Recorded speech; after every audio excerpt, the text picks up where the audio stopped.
Computer network. जब हम दो या उससे ज़्यादा कंप्यूटर्स को आपस में जोड़ते हैं तो इसे हम कंप्यूटर नेटवर्क का नाम देते हैं। अब नेटवर्क को बनाने का मकसद एक तो ये कि हम कुछ रिसोर्सेज को शेयर कर सकें। मसलन आप एक ही प्रिंटर को उन तमाम कंप्यूटर्स के साथ शेयर कर सकते हैं जो नेटवर्क में मौजूद हों।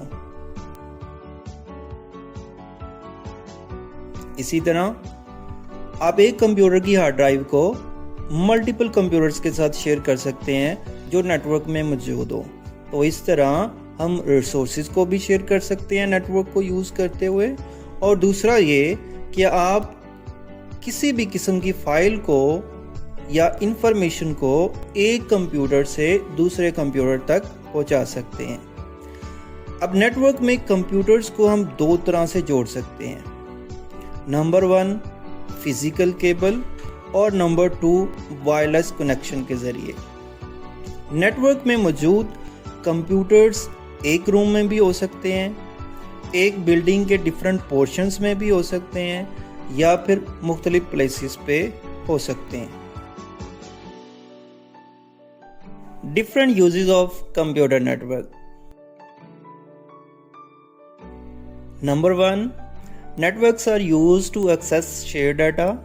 आप नेटवर्क को यूज़ करते हुए शेयर किए हुए डाटा को एक्सेस कर सकते हैं। मसलन जब एक ही वीडियो YouTube से मल्टीपल लोग मुख्तलिफ लोकेशंस पे बैठे देख रहे होते हैं तो वो एक शेयर किए हुए डाटा को नेटवर्क के थ्रू एक्सेस कर रहे होते हैं। Number 2 networks are used to send email with attachment file. जब आप किसी को ईमेल भेज रहे होते हैं तो आपके पास अटैचमेंट का ऑप्शन होता है। मींस आप उसके साथ अपने कंप्यूटर में पड़ी हुई कोई भी फाइल अटैच करके भेज सकते हैं। Number 3 networks are used to communicate all over the world. आप कंप्यूटर नेटवर्क को यूज करते हुए दुनिया में किसी के साथ भी बात कर सकते हैं। One copy of software can be shared over a network bye multiple users.